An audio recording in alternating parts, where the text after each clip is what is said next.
Hi guys. சில பேர் பார்த்துருக்கீங்களா, என்ன பண்ணாலும் மற்றவங்க நம்மளை உத்து பார்க்கணும் அப்படின்றதுக்காகவே செய்வாங்க. ஸோ அப்போ முருகன் அருணகிரிநாதர் வழியாக நம்மளுக்கு என்ன சொல்ல வரார் அப்படின்னு பார்த்தீங்கன்னா, இந்த பாடல் 6 வெர்ஸ் 3 அதில் என்ன சொல்லியிருப்பாங்க அப்படின்னா, பத்தற்கிற தத்தை கடவிய பச்சை புயல் மெச்சத் தகுபொருள் பட்சத்தோடு ரட்சித்தருள்வதும் ஒரு நாளே அப்படின்னு சொல்லி அருணகிரிநாதர் எழுதியிருப்பார்.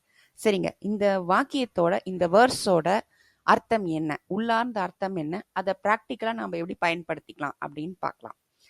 இப்ப ஒரு மனிதனோட இதயத்தை தாண்டி பார்க்கக்கூடியவர் முருகன், இறைவன் அப்படின்னு இந்த இடத்துல சொல்றாங்க. உள்ளே உண்மையான நோக்கத்தை அறியும் சக்தி முருகன். நீங்க உண்மையா இருக்கிறத என்ன இருக்கு உள்ள அப்படின்றது இன்டென்ஷனை முருகன் கண்டுபிடிச்சிருவார். அப்படின்னா முருகன் உங்ககிட்ட இருந்து எதிர்பார்க்கறது என்ன? உண்மை, உழைப்பு, நேர்மை. என்ன டிவி அட்வர்டைஸ்மெண்ட் மாதிரி இருக்கு அப்படின்னு பாக்குறீங்களா? ஆனா அதாங்க உண்மை. உண்மை, உழைப்பு, நேர்மை இது இருந்தா முருகன் சரியான ஆட்களை சரியான நேரத்துல உங்களுக்கு ரெக்கமெண்ட் பண்ணிடுவார். அவங்க கிட்ட உங்களையும் ரெக்கமெண்ட் பண்ணிடுவார். அதாவது நீங்க தேடுறபடி அழகா கிடைக்கிறதுக்கு முருகன் டைமிங்கும் ஆளையும் கரெக்டா கொடுத்துருவார் அப்படின்னு சொல்றாங்க.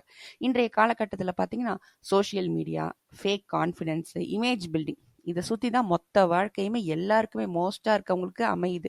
நேர்மையாக உண்மையாக தனக்காக வாழ்கிறவங்க ரொம்ப கம்மி அப்படின்னே நம்ம சொல்லலாம். இப்போ ஸ்பிரிச்சுவாலிட்டி எடுத்தாலும், ரிலேஷன்ஷிப்னாலும், ஃபைனான்ஸ்னாலும் எல்லாரும் என்னன்னா அவங்களுக்கு முன்னாடி நான் வாழ்ந்து காட்டணும். எதுக்கு நீங்கள் அவங்களுக்கு முன்னாடி வாழ்ந்து காட்டணும்? உங்களுக்காக நீங்கள் வாழலாம் இல்லையா? அது யாருக்கும் தோண மாட்டேங்குது.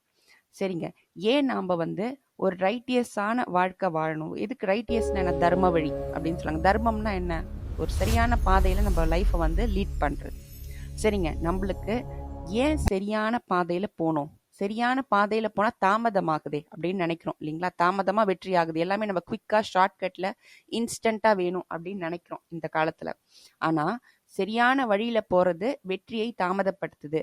தாமதப்படுத்தினாலும் என்ன நடக்கும் அப்படின்னு சொல்லி முருகன் நீங்கள் என்ன சொல்கிறார் அப்படின்னா, நீங்கள் சரியான வழியில் போகும்போது டைம்லி ஹெல்ப் உங்களுக்கு கிடைக்கும் அப்படின்னு சொல்கிறாங்க ஃபர்ஸ்ட்.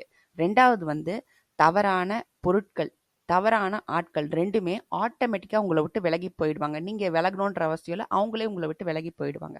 ஏதோ ஒரு எமர்ஜென்சி, ஒரு குரூஷியலான கிரைசிஸ் உங்களுக்கு வருது அப்படின்னா எதிர்பார்க்காத இடத்துல இருந்து எதிர்பார்க்காத உதவி உங்களை சேரும். முருகன் அனுப்பி வைப்பார், இறைவன் அனுப்பி வைப்பார் அப்படின்னு சொல்றாங்க. அதனால நீங்க எப்பயுமே நேர்மையான வழியில போய் ப்ராசஸை நம்புங்க. உங்களோட எஃபர்ட்டை ஃபுல்லாக போட்டுருங்க. உங்களால் என்னென்ன பண்ண முடியுமோ அதுக்கு என்னென்ன பண்ண முடியும், நேர்மையான நேரத்தில் சரியான வகையில் நீங்கள் எல்லாத்தையும் போட்டுட்டீங்க அப்படின்னா முருகன் கையில் மற்ற எல்லாத்தையும் ஒப்படைச்சிட்டு அமைதியாக இருங்க அப்படின்றது தான் இந்த பாடல் வரிகளோட பொருள். என்னைக்கா இருந்தாலும் சுவாமி உங்களுக்கு அந்த வெற்றியை அருந்திடுவார் அப்படின்னு சொல்றது பொருள். என்னன்னா நீங்க உங்களுடைய ஃபுல் எஃபர்ட்டை போட்டுட்டீங்கன்னா நேரத்தையும் பலனையும் முருகன் முடிவு செய்வார் அப்படின்றத இந்த வேர்ஸோட முழு பொருள் அப்படின்னு சொல்லி சொல்றாங்க. இந்த வீடியோ உங்களுக்கு பிடிச்சிருந்தா லைக் பண்ணி, ஷேர் பண்ணி, சப்ஸ்கிரைப் பண்ணுங்க. உங்களுக்கு பிடிச்சவங்களோட ஷேர் பண்ணுங்க. மிக்க நன்றி. டாடா.